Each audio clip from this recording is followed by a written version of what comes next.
What's up, Internet? Welcome back to the Roottrees Are Dead. In the last episode, we got even more of the people on this list, this big-ass genealogy chart. We found out about Clark, and we found out about Jim, who were kind of brothers, but not... They're actually cousins, but they felt like brothers. And we still have actually more to investigate here. There's definitely more. We made like an educated guess about his daughters, which is Jessica and Katrina. And we're guessing Kim, but in fact, I probably shouldn't. I should probably take that off now. Unknown female. Sure. But yeah, so we have some more stuff to do. We got to the 9 limit that our mysterious sponsor has been talking about, but I'm not going to try to engage with most of that evidence yet. I want to just continue down the path. So yeah, we got a lot more stuff here. Look at this shit. Oh, we didn't look at this though. A CD from a band called the Floozies that is only available at their live shows. The credits on the cover say guitars, vocals, Candy, bass, Nikki, drums, Nina. Guitar, vocals, Candy, bass, drums. So I'm just assuming just because we got the photo here. And again, so to remind ourselves, your daughter is in this band. And there's a chance that... Aha! Oh, come on. Candy Roottrie. And you are a musician. And this might do it. Yep. That's another 3 right off the bat. All the kids. We got some kids. Candy, Jessica, Katrina. Student, musician. Oh. Okay, so, well, yeah, that was obvious. Great. So there's another picture of Diamond floating out there somewhere, and there's 2 more pictures of James floating out there somewhere. This is great. I like locking in the more recent people. It's a good place to be. Okay, so we did that. That's good. Let's keep looking through this. These are all... Okay, I see. When they turn into new resources, a photo of Carl's generation taken in the mid to late 70s, as well as some papers and mail from his office. They then said they had a bit more to share after... Okay, yeah, so this is just catching us up. And I'm not going to click on these few things. Oh, no. I don't know where I got these from. Yeah, I don't really want to get into this yet, because I think I have more... I have more stuff to do. So let's keep going down this list. So, oh. Red Roottrie. It's a red herring. Oh, I like that a lot. Cool. Okay. So there are going to be people that are actually not even Roottries, or not directly in this Roottrie family, right? All right, cool. So I feel pretty good about where we're at on Jim's side. There's extra details to work out, specifically about Clark's father. They have several mentions of their stuff, right? So, actually, we should go through some of these too. So, youngest Katrina we have. Clark Rafferty LaRue we have. Jane Del Vecchio. We know that Jane is somewhere on this tree. Lucky LaRue's we've looked up, basically. Raffertunes we've kind of looked up, but we're going to go through some of the rest of this. Let's keep going on this train, actually. I think it's important. So, no, okay. And then periodicals. Yeah. So we got that one. And now I will definitely want to do... A band called C&J and J&D released one single called These Times, which we will tag. Someone with the username Die Hard Dazzler scanned the cover and noted that it cost him over $200 at auction. Apparently, this was Jim Roottrees and Diamond LaRue's first song together. He also mentions that it was performed with Jim's cousin and Diamond's sister, and that it was only somewhat similar to Jim and Diamond's later works. You can't find anything else about Die Hard Dazzler, the band, or the single, so that's all that's left to do is to scan to your evidence. After a blazing fast 35-minute download, the track is also available. Oh boy. Okay. I'm assuming that, yeah, okay.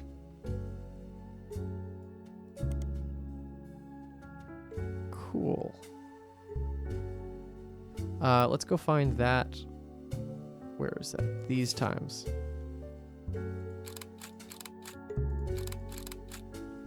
These Times is an old single from folk group C&J and J&D. You have a scan of the album as well as a recording of the title track thanks to a collector of Jim and Roottrees memorabilia. The website also lists the song credits as music and lyrics by Clark Rafferty and Jim Roottrees, backup vocals by the LaRues. On it is a sticker that says folk style songwriting, catchy, MMM magazine. The lyrics of the song contain no clues. Here's another song. Yeah, I don't feel... Oh, can I play it? That's funny.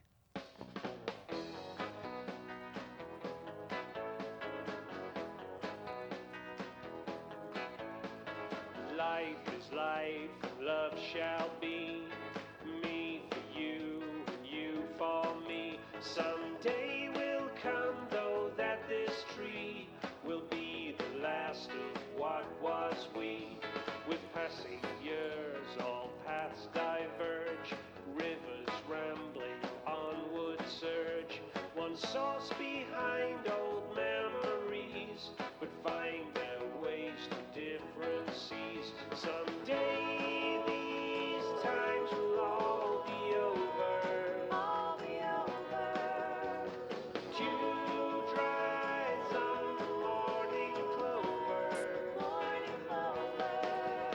So take my hand beneath the tree and carve your name with me.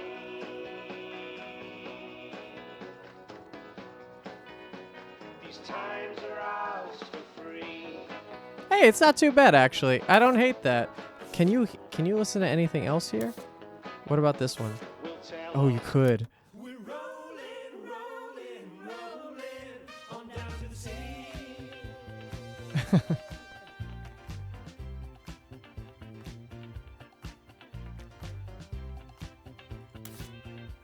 I'll just leave it playing in the background.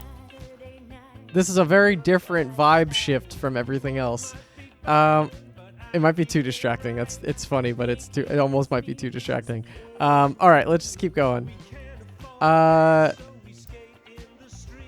Okay, so we've looked into C&J, J&D. I wonder if we can check this for that. Is that the only... Oh, in a section of the magazine called Skip It or Flip It, has short, pithy blurbs about new records. An album called These Times is listed under the Skip It column with the following: These Times, a new single from C&J and J&D, Clark Rafferty, Jim Roottrees, and two of the LaRue sisters. Amateurish folk-style songwriting is catchy at times, but ultimately doesn't do anything new. Yeah, I mean, it's not like the greatest song ever, but I find it fun. And then we said that this was not... Yeah.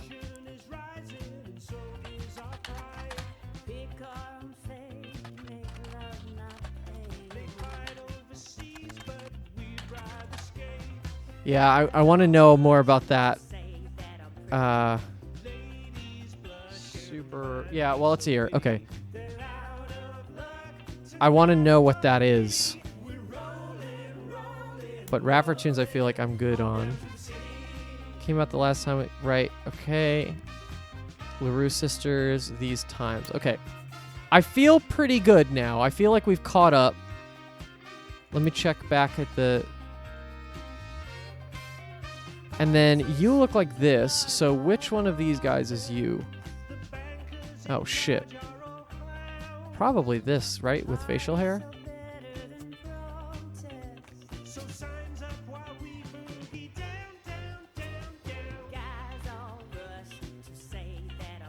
Yeah, you don't have facial hair. This is you.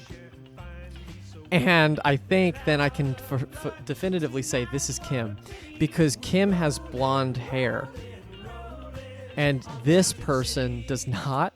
So I think that is Jane. And God knows who he was with before that. Ooh, that's interesting though. He doesn't have a kid with... Does he have a kid with Jane?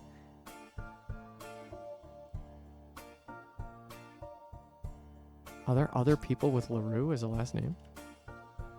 How about Rafferty? Oh boy. Okay, yeah. Well, that could be his father, right? I'm not sure about this one. I'm not gonna put that in there. I'm probably gonna put unknown female, but ooh, shit. Yeah, I'm not gonna go crazy. I feel good about those photos. Photos aren't as essential. So I'm not super pressed on that. Okay, I don't want to keep distracting. Let's go back to our list. We've Lauren Roottrees is up next. Let's figure her out.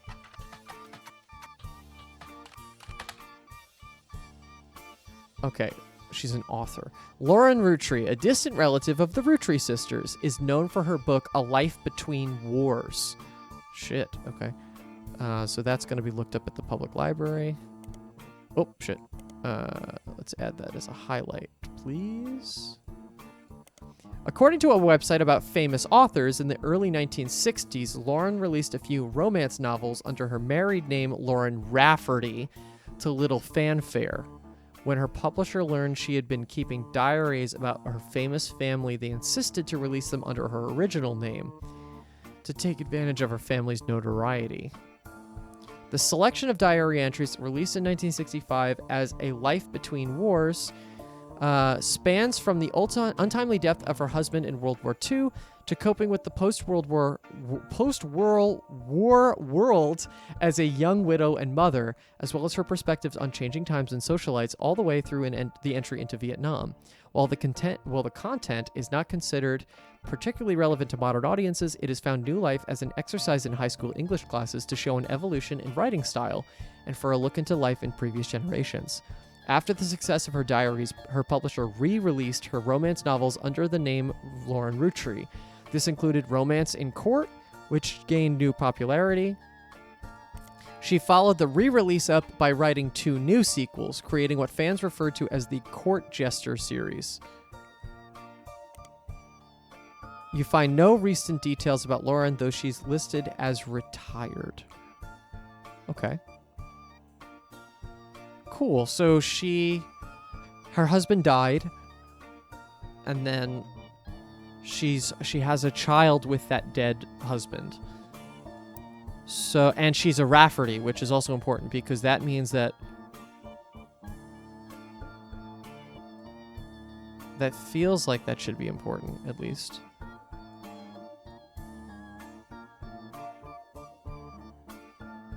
See, this is funny because this is Clark Rafferty, right? But there's a chance that your father... This is where this gets weird, especially with these like media empires, right? They like to intermingle and like create empires between them. There's a chance that your dad, because you're named Rafferty, married someone, and then someone else's nickname then becomes Rafferty. So basically, your mother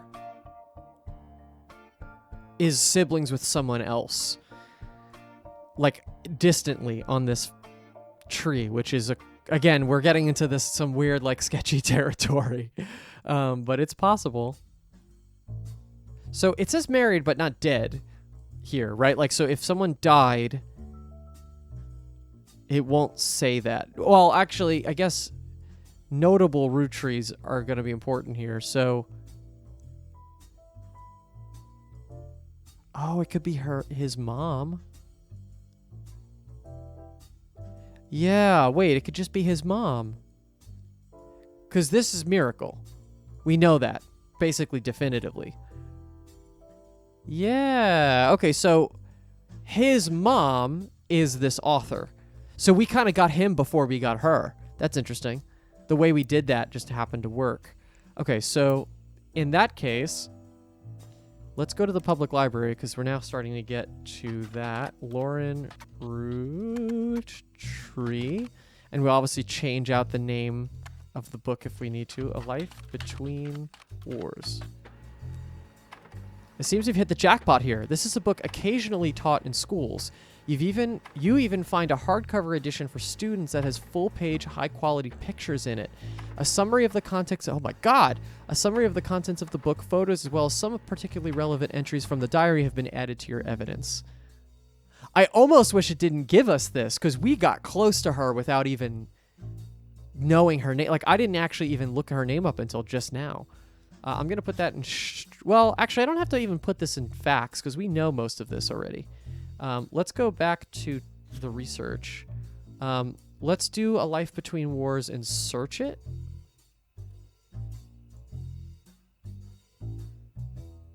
You do find that the diary has been reprinted recently for schools and it's available in a lot of libraries. Okay, cool. Let's try now Romance in Court. A romance novel by Lauren Roottrees. The About the Author blurb mentions that she had the inspiration from one of her brother Clancy's lectures on the Middle Ages. Okay, that's going in here. Okay. Let's try Rafferty. Okay, and now Court Jester.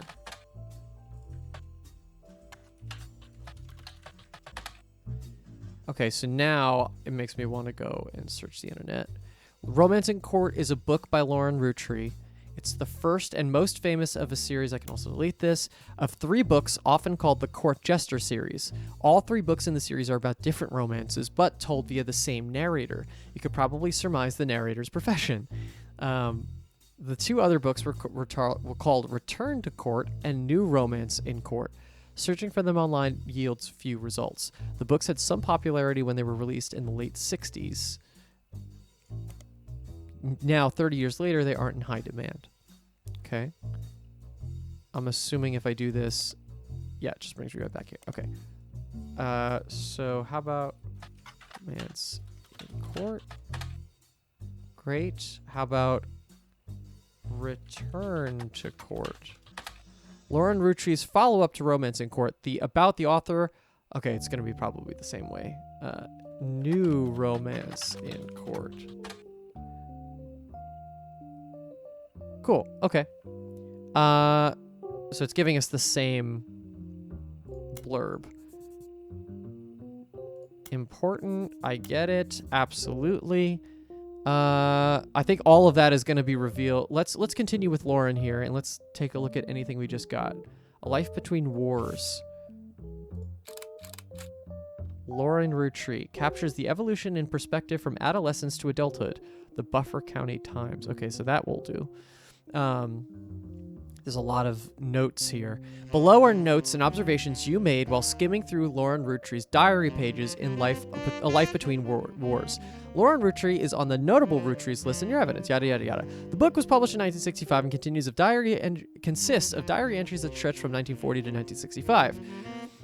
The most important event and much of the diary and Lauren's thoughts revolve around was the loss of her husband, Jacob Rafferty, probably. And in fact, I want to put that right in. Because I feel really confident that this is Jacob. This is you. You are Lauren Roottrees. You're an author, but technically retired. Does retired count? No. Author. And you look like this. Lauren Roottrees. Married Jacob Rafferty, had a child, Clark Rafferty. Now, here's the only thing. Didn't they say that Clark didn't speak to his dad much? Hold on, let's go back to that page.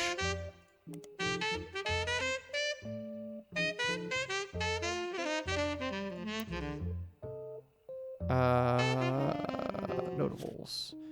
Clark never knew his father. Okay, so that's perfect. So Grandpop insisted that he spend time with my dad and me. That's how my father was connected to Rootree. All his old ad campaigns were right. So, oh, that's interesting. So, Jim's dad was the advertiser, and because they were treated like brothers, Clark took after his father. So I don't know what your name is, but you're in advertising. Cool. Okay. So yeah, you're Lauren Rootree. Your husband was Jacob Rafferty. He died in the war. You stayed married. You had a kid. Great. Next. Jacob died in the final months of World War II where Lauren was pregnant. This left her to raise her son Clark alone. Lauren never remarried and had only one child. By skimming the pages of the diary, you glean the following information. She was the granddaughter of Elias and Gwyneth on her father's side. Okay, so this is important shit. Notables. Oh, shit. Not that. Not that either. Cool. Her mother's family was called the Cossells, but she hardly ever mentions them. Okay, we're going to research the Cossells. Her father, who she always refers to as Pop, was the head lawyer for the Rootree Candy Company and helped write a legal document called the Clanced Trust. Okay, so...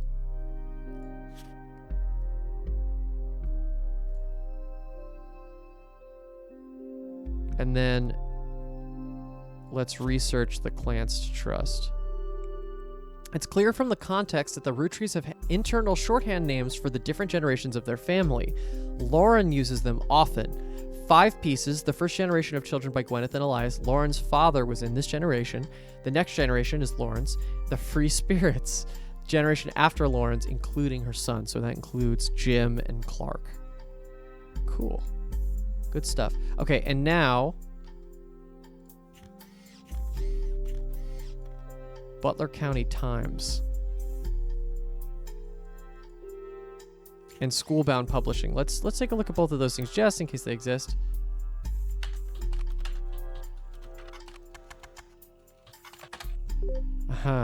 Butler County is located outside Pittsburgh, Pennsylvania. When the Rootree Candy Company now has its headquarters in the city, the company began on a small farm within the Butler County limits, and the area has lots of history with the family. The Butler County Times is presumably a local paper there. There are likely articles from over the years involving the Rootree family and those adjacent to them. It's been automatically added to your periodical search interface. As a side note, a video game called The Roottrees Are Dead was once set in Butler County, and it turns out the creator never lived in or near Butler County or even had a connection to Butler County. That's funny. Yeah, that's very meta, but fun. Okay, so cool. So we have a new periodical to work with. So there's so much. This is going to open up everything. I'm just going to put it in my thing to just remember. Yeah, that's going to be important. I will do that in a separate period, but for now, we have a lot of other stuff we should look up. So first of all, the Cossells. How about, actually, let's go to this and let's do it. Nope. Also, what was the other? Schoolbound Publishing. So let's do that.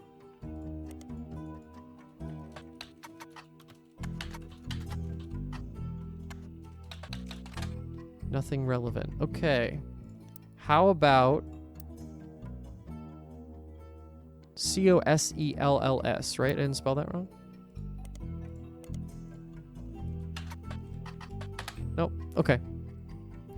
And then what else is on a thing? So I'm keeping that on here because that's obviously important. And then how about the Clanced Trust? The Clanced. Okay, cool. Oh my god. The Clanced Trust is a highly unusual corporate arrangement named after Clancy Edward Rootree. Her brother Clancy's lectures. Okay. Who was Elias's son and the Rootree Candy Company's head lawyer at the time. Oh, so we might have a Clancy Jr. here because Lauren has a brother Clancy, but that's the dad. Got it. Due to its unique nature, it's often brought up in online discussions about financial matters and inheritance as an oddity. The company mandates that a fixed percentage of its profits are split every quarter amongst bank accounts representing each direct relative of Elias and Gwyneth. An account is created for each blood relative at birth and first accessible when they reach 18. The actual numbers have never been fully disclosed to the public, but due to the ever-increasing success of the company, it's a significant amount of money. This is like the whole game right here. This is it. We found it. Still, there have been a few situations in which family members have tried to forcibly remove another member from the trust. Most details online are pretty vague since the matters are handled internally. The only information you discover is from a university law school in which apparently had a guest lecturer talk about the Roottrees versus RR in 1994. While looking into the Clancid Trust, you often find mentions to the 5-piece guarantee, which went into effect at the same time. So Clancy Edward Roottree is also a person?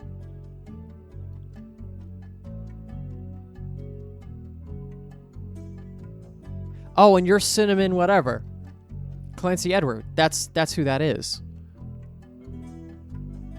So we could start, I mean, Clancy Edward is your dad.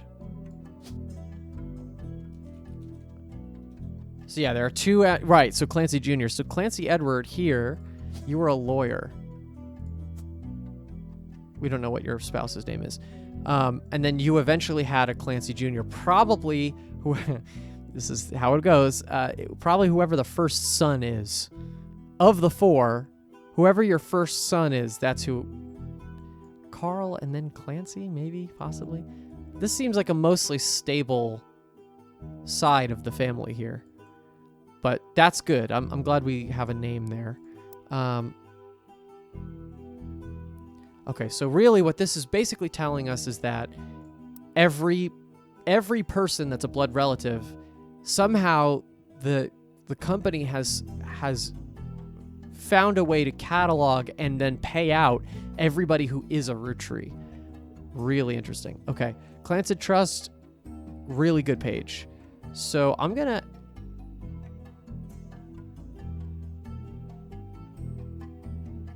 put this in the Candy Company section.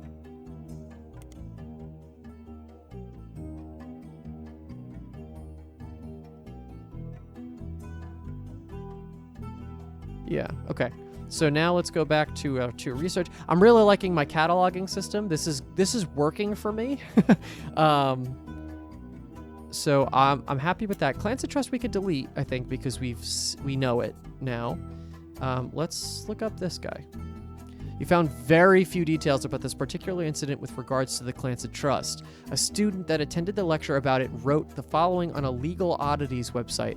From what you could tell, RR attempted to unsuccessfully remove a fellow family member from the trust. It was said that RR attempted two arguments. First, the person in question was born out of wedlock. And second, they committed a significant crime against a fellow family member. Person in question was born out of wedlock, and then they committed a significant crime. Still, due to the ironclad wording of the Clancid Trust, it was impossible to remove any direct descendant of Elias Rootree without completely dissolving the trust. RR, huh? Let's see that list again. I have a feeling it's this person, right? Because everybody else is like mostly correct, except for this shit, I guess. We don't know about this person. So it's one of two options. It could be Clark doing his old thing, but Clark is an R. His last name is an R. Oh, I ever guess everybody's is a Rootree. Dumb. That was stupid. But who do we have that starts with an R? Robert Rootree. Ronald Rootree. Do we have a Rafferty? No, not a Rafferty. Okay. So Robert or Ronald Rootree is who we're talking about here. As in, they were the ones that tried to get rid of, right? Because the case is the Rootrees versus RR. So RR is the person actively filing the suit. So they're against another person. So actually, that person that has the person that they're against doesn't have to have the RR. RR is someone else in the family. Someone else that has some sort of problem with the person out of wedlock and then committed a crime, which we'll figure out. Committed a significant crime against a fellow family member is an important thing to note, and we will put it in the to research section. RR. I'll leave the Roottrees versus RR because we need to know who RR is. Let's try the 5-piece guarantee. What do we have here? Also, I do want to put these two things in the local paper because, again, all of that can now be run through that. The 5-piece guarantee, in combination with the Clancet Trust, was Elias Roottree's attempt to ensure that the Roottree Candy Company would remain a family business for eternity. In isolation, it is somewhat baffling. The yearly salary of Roottree's president is always locked to the price of a single pack of 5 pieces. When the 5-piece guarantee went into effect, this was 25 cents a year. Now it's closer to $4. Whoa, okay, hold on. Combined with the Clancet Trust, however, it makes a bit more sense. Elias wanted to ensure that only his direct relatives could afford to be president, and he knew that because their passive income was tied to the profits of the company, they would have a vested interest in keeping the company as profitable and successful as possible. Whether or not this was a smart or successful decision is widely debated online and in person by economics enthusiasts of all levels of expertise.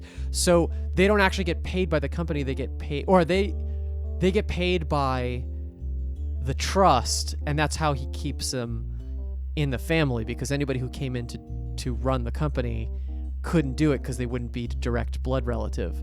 So finding out who the blood relatives are important, because if you were going to pick the next CEO of the company or the next president of the company, that person would only be making $4 as the CEO of the company. This is brutal, but okay, cool. Got it.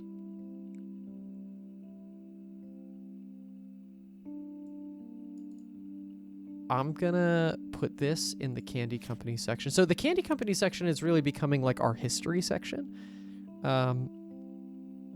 Which I like. I'm okay with that.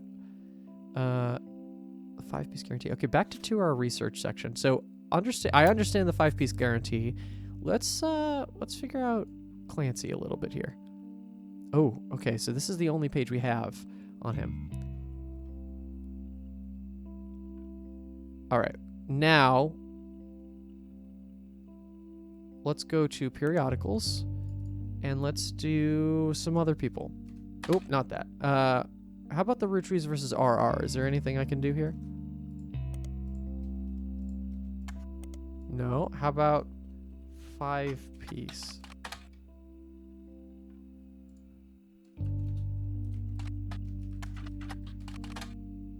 How about Clancy Edward? How about just the Roottree?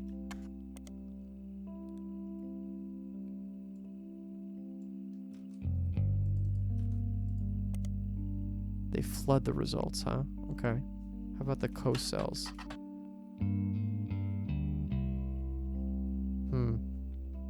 Okay.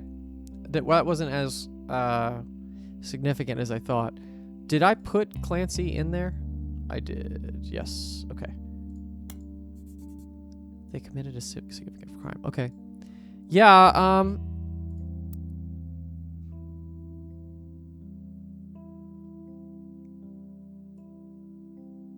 I think I'll remember that. Actually, though, I should look that up. The free spirits. Let's look that up.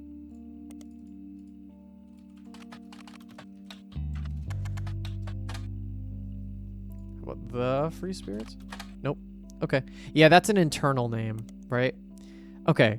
We're at 8:51 p.m. We're doing well on the one day. It is still the first day I've started this game also, which is fun. Okay. Now let's look at some other evidence, right? Because there was more stuff printed out. Oh. Why does it still say new? Oh, shit. There's multiple pages here. An entry entitled Complaints from Lauren Roottree's diary, written in 1953. This entry seems to focus specifically on Lauren family members Gwyn, who is on the notable Roottrees list. Gwyn is the actress. It seems everyone has something to complain about Gwyn. As an only child, complained of loneliness. I told her that being expected to watch after 3 younger brothers didn't feel like a blessing, but it fell on deaf ears. Oh, I see. Right, 'cause she has 3 younger brothers. Cool. Yeah, this is starting to... This is my one note about this game so far, is that would have helped me figure out where on this tree she is. I didn't need the star. I actually didn't even need that, because I would have been able to figure that out.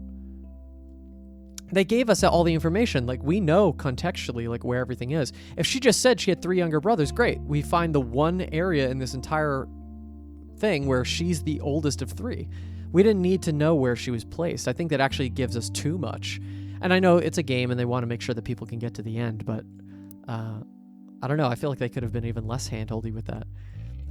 During the summer where I went to stay with her and Aunt Margot, I hoped that she would be the sister I never had. So actually, put that one in there too, because we had said Margot was one of the Margolite root tree. I hoped she would be the sister I never had, and that I'd do the same for her. I even tried to dye my hair blonde to fit in with the 2 of them. What a mess. But she just complained. To her, I was the lucky cousin. Now she's off living the glamorous life while I'm stuck here with Clark. I must admit, seeing her everywhere contributes to my unhappiness. Her visage stares at me even now from my coffee table. She gets to be in Starlet and tell tales of how she gallivants around the world, kissing the likes of Harrison Lame and Wild Bill Williams. Okay, so we're gonna add that. We did Harrison Lane. Let's add him in there too. She's the first root tree woman to be anything other than a housewife, and I'm jealous. If I were not a single mother, could I make my own way in this world? But I'm off topic. A girl with all the luck in the world was jealous of me, and by now, I've been undoubtedly burdened by terrible tragedy. I'm also lucky to be born into a family that can support me for eternity. I can raise a child without worry, unlike countless other widows. If any of them were to hear me complaining, they would rightfully scoff like I do at Gwyn. That's well written, actually. There's 2 more pages. Oh my goodness. Okay. 3 more pages. Is there a... No, this is all... Okay, so it's all... Everything... When they said we hit the jackpot, it's all within the same book. Okay. An entry entitled Dynasty from Lauren Roottree's diary, written in 1958. It focuses on the day her grandfather, Elias, announced that he would step down as president of the Rootree Candy Company. Ooh. And the meeting to determine his successor. I wish I had been a fly on the wall today. Clancy told me that everyone got quite heated. Granddad was furious none of his sons would take over as president, but that's what he gets for holding on to it so long. Granddad, so Elias, right? Himself? Yeah. With architects, preachers, and lawyers, nobody's got time for candy. Architects, preachers, and lawyers? Ooh, okay, that's a big one. Actually, never mind. Hold on. Come back. Where was that line? That's going in the first gen. Architects, preachers, and lawyers. So none of his sons would take over as president. So with the 5 pieces refusing to step up, it came down to us next gen. So none of the original 5 are the second president. Pop argued at length that the company should stay with our branch of the family. But since we still have the Rootree name, okay, I'm still not even sure Clancy would have wanted it, but he's the one who was volunteered. Instead, it ended up going to Zach. Create highlight. Actually, that shouldn't be here. That should be in the candy company.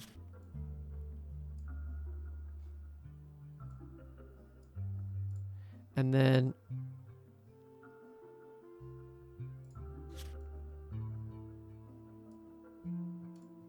Cool. Even though the surname doesn't match the candy, he's the firstborn son of the firstborn 5-piece. Okay, done. Firstborn son of the firstborn 5-piece. So Zach is going to be... So I love this. We're filling in a lot of stuff here now. So firstborn son of the firstborn 5-piece. So this is Zach. Oh, shit. Wilson Morden.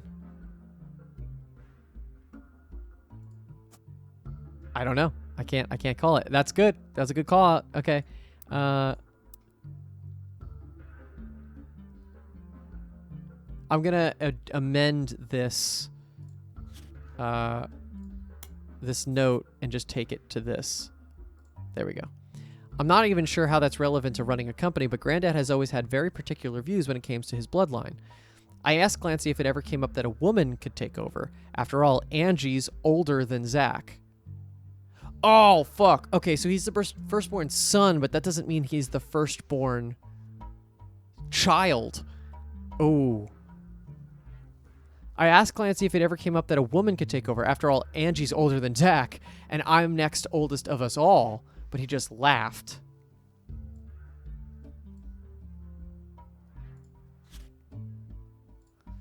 I will never forget the cuss words Pop used when he told Ma it wouldn't go to us. Mother, even the quick-witted, at least with the catty remarks, countered back, maybe they wanted it to go to the only member of the family who looks like he samples the product. Ouch. So, heavy-set person, probably. Okay. There's a lot of information there. Let's go back to here. So, this is Angie Zach. So, this is going to be unknown male. And how about Angelica Morden? And therefore, this is Zach Morden. Zachariah Morden. Okay, I'll take that.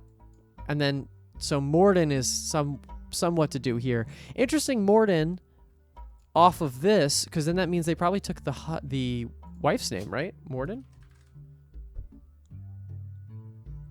Morden, James Morden, Gwendolyn, Carolyn. And we know the firstborn person. Well, where is that note? It's probably G. Because of the order. So it's probably Gwendolyn Morden. But that's not super good enough for me. I want more evidence before I lock that in. And besides, I need a picture anyway, so I might as well just wait until I get the picture. We'll figure that out. I might already have it, but I don't want to do that yet. Okay, let's keep reading. Okay, lot of stuff here. Lot of stuff. They were right when it said we hit the jackpot. Just gonna see how much longer of this episode do we have. Oh shit, we're already way over, but I'm gonna just finish. Do I finish this? I think I gotta have to finish this in the next episode. I don't want to make these episodes like an hour long. I think it's a lot to watch. All right, so on the next episode, we'll pick up right here with the second half of this book and see where else we can dig up. And then we have the last notable person, Miracle Jr. Still haven't finished the notable persons list, which I think is very funny. All right, we'll see you in the next one. Thank you so much for watching, and give this video a like if you liked it. See you then.